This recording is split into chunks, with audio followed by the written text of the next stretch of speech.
Look around and tell me I'm wrong. Look around and tell me I'm wrong. Get gone. Hello. Does this look familiar? Gus the Bus is a bit poorly. And here's the thing. So when we very first got Gus the Bus, we had a traumatic journey over Shap Fell, where the wipers weren't working and it was raining and it was just a complete nightmare.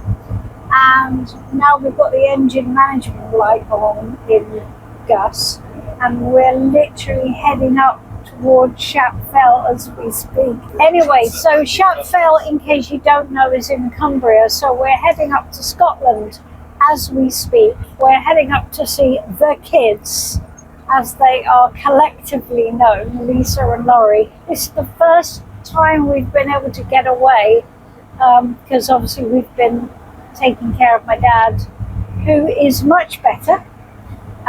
Many people have asked. Thank you for that. Thank you everybody who's inquired about my dad. We're very relieved, and it's meant that we're confident to go away for a little while and leave him, and he has helpers coming in twice a day, and my brother is in attendance, and he's not on his own. He's got plenty going on. But anyway, we're going to take you on this little trip with us, and I hope you enjoy it, and we will see you soon.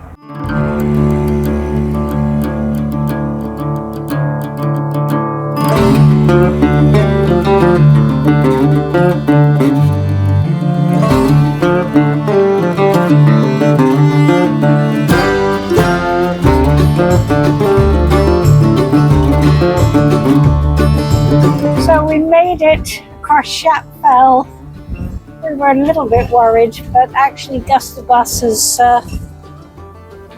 he stayed the course. Touch wood. Hold on. There you go. Touching wood. We decided to take the A7. We decided to take the tourist route, and very lovely it is too. So we're taking you with us. And these villages are just gorgeous.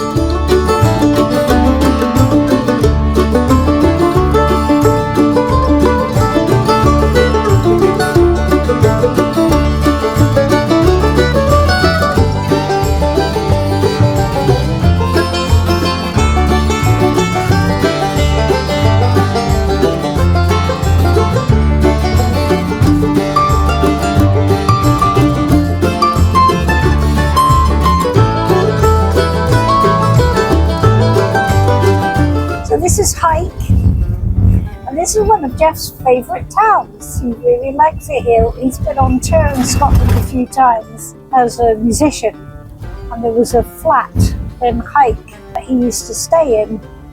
One of the promoters had it, and he sort of fell in love with this little town. He really likes it. Don't you, darling? I love Hike. It is very characterful. It's beautiful. It has a very historic history with Kashmir. Yes, it's gorgeous, and the scenery around here is just stunning. How far are we from Edinburgh now? 60 miles. About 60 miles from Edinburgh.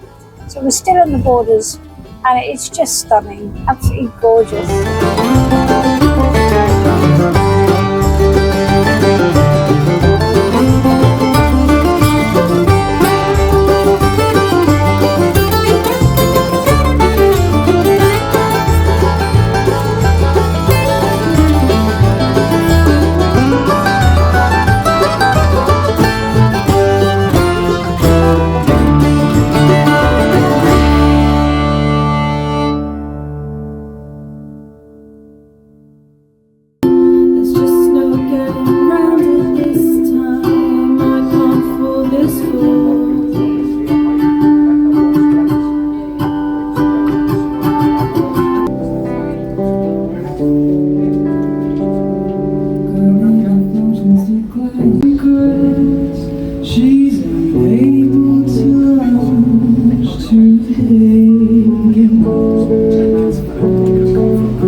Well, what are you doing, Janis? Collecting nettles. We're having curry tonight, and I like to put nettles in the curry as spinach. You're foraging, aren't you? Foraging. I love foraging. Take the tops. I don't want to pull them up. So they're very high in iron and vitamin C. Just saying. Me too.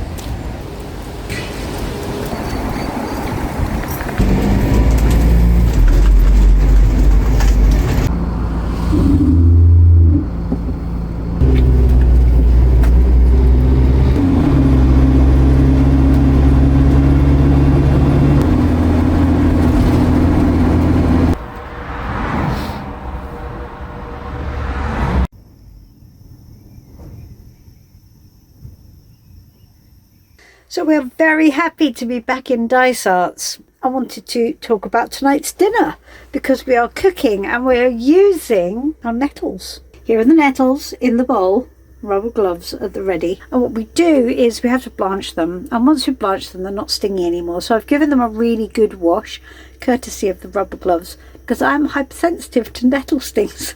We have tofu, we have celery, we have garlic, we have onions, we have tomatoes, and we have pumpkin seeds. Quite a lot of the time in Gus the Bus we don't bother with rice because it's a faff. So normally what we do is we just make a curry and have it with a roll or something. Anyway, I will cook and I will demonstrate van cooking as best as we're able. So this is obviously not a cooking channel. Manage your expectations, okay?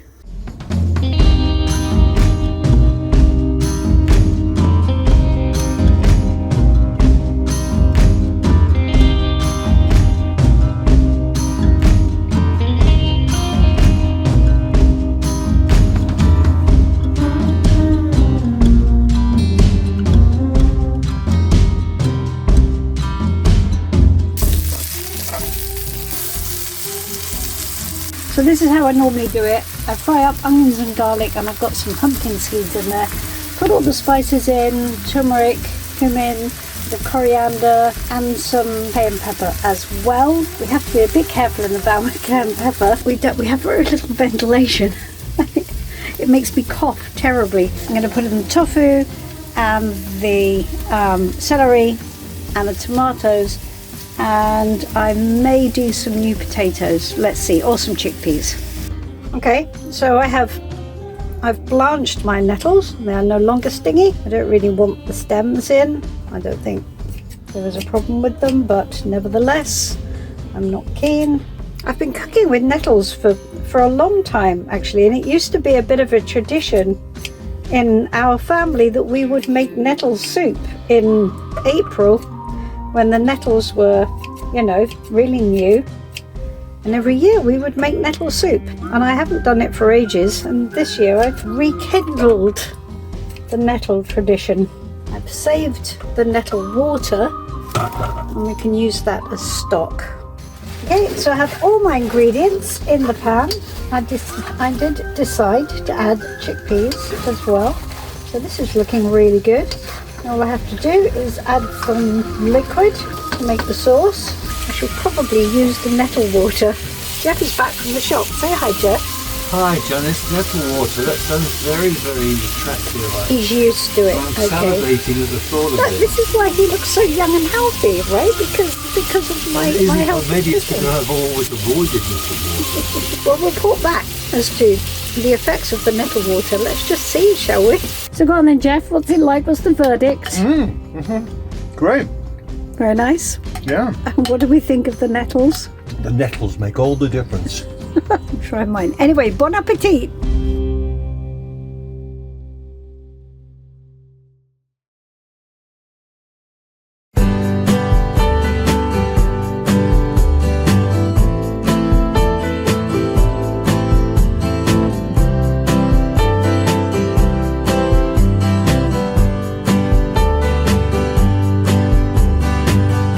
This is where the colliery used to be.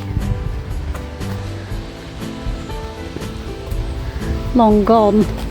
So the actual mine was up here, just beyond these trees. And when they destroyed the mine, they built some rather unprepossessing flats up there, and apparently they were going to knock down everything in Dysarts, including the white cottages, and they were just stopped by English Heritage who went, don't do that. Here they are, look. I think these were built in the late 60s, early 70s. I don't know if you can see them. They're not pretty, just a shame. But thank goodness they didn't destroy the cottages, which were beautiful. And there's a plaque there from apparently the Queen Mother came to see once they'd cleaned up. It's a very historic area around here, so that's good. It's really lovely. This is a beautiful walk. Look at this. Isn't this stunning?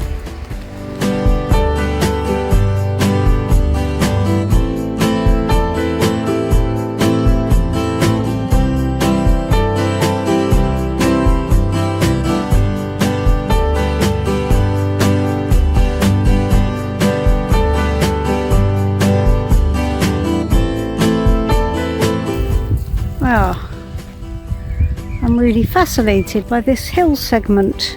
Geoff and I have been wondering whether it's something to do with coal, maybe coal dust, or maybe even coal. I mean, there was a colliery literally just up the road. It's amazing. So we've just been looking at this. Very flaky, a bit like me really. So maybe it's, I don't know, maybe it's coal, maybe it's shale. Even though it's got strata lines, it's all loose and there's all this dust at the bottom. So maybe this is just like a slag heap. That's what it is. Incredible. I want to know. I've looked it up online, but I can't find anything online about it. So if anybody knows, then do enlighten me, because I like to know this stuff. And the rogue pipe, of course. The rogue pipe. What is the rogue pipe? That's very strange. Well, maybe we'll find out, maybe we won't.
Slowed down a bit now. It has come in the winter. Oh, hang on, it is the winter.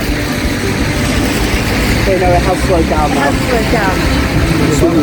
Yes, okay. Good morning. Gosh, I'm exhausted this morning. Both Geoff and Flynn were awake half the night.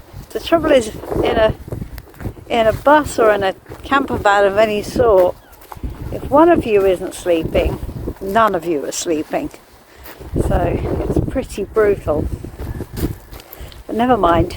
We're probably heading back gradually this week. But I wanted to show you this because this is cool. This makes it all worthwhile, you see. And this is right at the back of where we're parked up. We left Dysarts and we're in Kirkcaldy.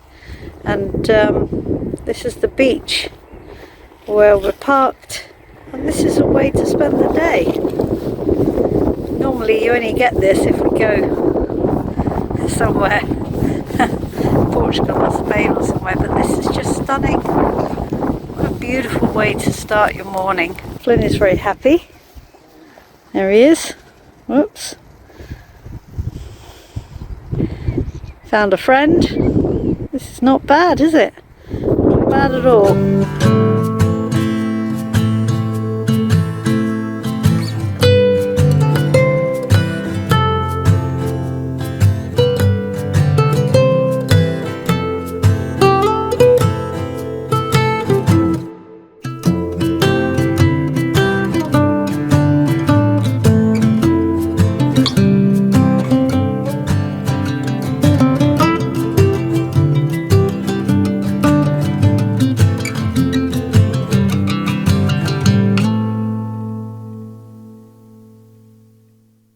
So we're back from outer space, as the song says. It was a great trip and we really enjoyed being away and we really enjoyed travelling. And I want to wrap up the trip by sharing another bit of a hunter-gatherer thing that I've started getting obsessed with, this whole foraging thing. So look, I know this is not part of the channel, it's not tarot, it's not van life, but it kind of leans in to alternative ways of doing things and living in a more kind of organic and perhaps even spiritual way. And if that's my excuse for including this on the channel, then so be it. So I wanted to share this little thing with you. Ivy.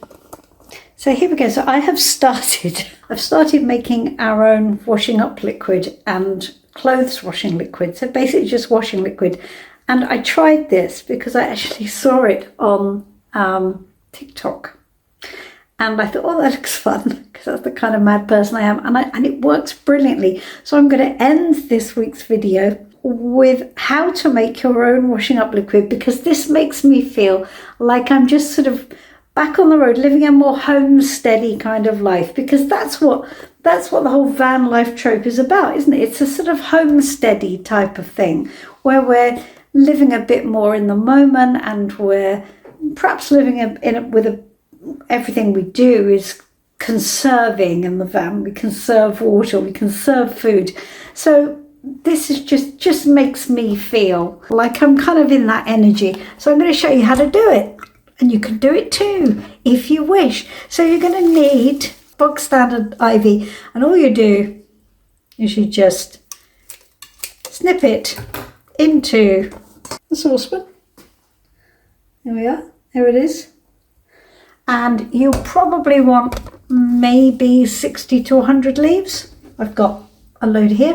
And all you do is you just snip it and you just put all the leaves in the saucepan. And then you kind of cut them up a bit. Not massively, but cut them up a bit.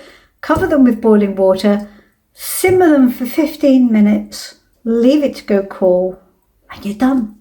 I'll show you. Hold on. I'll do it and then I'll show you. Hold on a minute.